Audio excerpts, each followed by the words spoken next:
Well, আপনারা অনেকেই হয়তো জানেন, আর না জানলে বলে দিই, আজ আবারও ঠিক সেটাই হলো যা গত কিছুদিন ধরে বারবার হয়ে আসছে। নাম বড় কিন্তু কাজ পুরোপুরি জিরো। ভারতের ইনিংস শুরু হয় আর ক্রিজে আসেন রোহিত শর্মা। আশা জাগে আজ বুঝি রোহিত শর্মা ঝড় তুলবেন, কিন্তু না। 13 বল খেলে মাত্র 11 রান, তারপর একটা একেবারে সহজ ক্যাচ দিয়ে আউট। দুটো 4 মেরে ফিরে যাওয়া, এটা রোহিত শর্মার স্ট্যান্ডার্ড নয়। এরপর ব্যাট হাতে নামেন অধিনায়ক শুভমন গিল। 18 বলে 23 রান, 4টে 4। মনে হচ্ছিল এবার বুঝি ম্যাচ ঘুরবে, কিন্তু না। কাইল জেমিসন এসে গিলের ইনিংসের ইতি টানেন। এরপরে এন্ট্রি হয় বিরাট কোহলির। স্টেডিয়ামের ফ্যানদের হৃদস্পন্দন বেড়ে যায়। বিরাট দায়িত্ব নিয়ে খেলছিলেন, কিন্তু অন্য প্রান্ত থেকে কোনো সাপোর্ট পাননি। চাপ বাড়তেই থাকে। এরপর আসেন শ্রেয়স আয়ার, কিন্তু আজ তার দিন ছিল না। 10 বল খেলে মাত্র 3 রান, না কোনো 4 না কোনো 6। ফুল লেন্থের বলে টম লাথামকে ক্যাচ দিয়ে ফিরে যান। স্টেডিয়ামে নেমে আসে নিস্তব্ধতা। এরপর ক্রিজে আসেন KL রাহুল, একজন অভিজ্ঞ ব্যাটার যার উপর দলকে সামলানোর ভরসা ছিল। কিন্তু 6 বল খেলে মাত্র 1 রান। তারপর গ্লেন ফিলিপসকে ক্যাচ দিয়ে আবারও আউট। লকি ফার্গুসনের বলে প্যাভিলিয়নে ফেরা। এখন পরিস্থিতি পুরোপুরি হাতের বাইরে।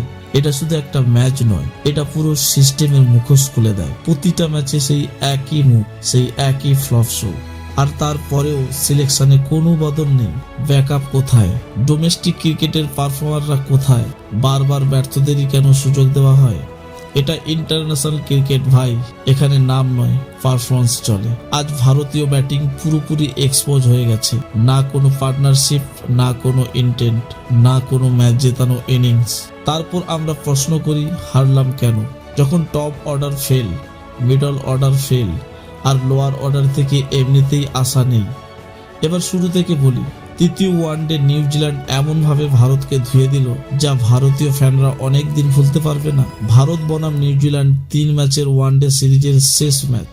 নিউজিল্যান্ডের ইনিংস শেষ হওয়ার পর একটা কথা পরিষ্কার, তাদের ব্যাটম্যানরা ভারতীয় বোলারদের ধ্বংস করে দিয়েছে। আর শুরুটা অবশ্যই ভারতের পক্ষেই ছিল। মাত্র 5 রানে নিউজিল্যান্ডের 2 উইকেট পড়ে যায়। হেনরি নিকোলাস প্যাভিলিয়নে ফেরেন। ডেভেন কনওয়ে মাত্র 5 রানে আউট হন। এরপর উইল ইয়াং বেশিক্ষণ টিকতেই পারেননি। 58 রানে 3 উইকেট পড়ে যাওয়ার পর মনে হচ্ছিল নিউজিল্যান্ডকে 225 থেকে 250-এর মধ্যেই আটকে রাখা যাবে। কিন্তু এরপর যা হলো সেটা ছিল আসল ঝড়, আর সেই ঝড়ের নাম ড্যারিল মিচেল এবং গ্লেন ফিলিপস। তৃতীয় উইকেট পড়তেই এই দুজন ভারতীয় বোলিংয়ের উপর এমন আক্রমণ চালায় যে প্রতি ওভারে রানের বৃষ্টি হতে থাকে। কুলদীপ যাদবের প্রথম বলেই ড্যারিল মিচেলের সেই শট শুধু একটা শট নয়, ভারতীয় বোলারদের আত্মবিশ্বাস ভেঙে দেওয়ার মুহূর্ত। এরপর থেকে ভারতের বোলিং পুরোপুরি ছন্নছাড়া। উইকেট নেওয়া বোলারদের কথা বললে প্রশ্ন ওঠে, শেষ কবে রবীন্দ্র জাদেজা ওয়ানডে ম্যাচ ঘুরিয়েছেন? কুলদীপ পুরো সিরিজ ব্যর্থ, উইকেট নেই, রান দিয়েছেন ভুরি ভুরি, তবু প্রত্যেক ম্যাচে সেই একই কম্বিনেশন। নীতিশ রেড্ডিকে আর অলরাউন্ডার ভাবা বন্ধ করতে হবে। নতুন অপশনের দিকে অবশ্যই যেতে হবে। কিন্তু সমস্যা একটাই, সিলেক্টররা ডোমেস্টিক ক্রিকেট দেখছেন না। ঘুরে ফিরে একই 4-5টা নাম, ওদের দিয়েই দল বানানো হচ্ছে। ফলাফল, তৃতীয় ওয়ানডে ভারতের সম্পূর্ণ ধ্বংস। নিউজিল্যান্ডের ব্যাটসম্যানদের যত প্রশংসা করা যায় ততই কম।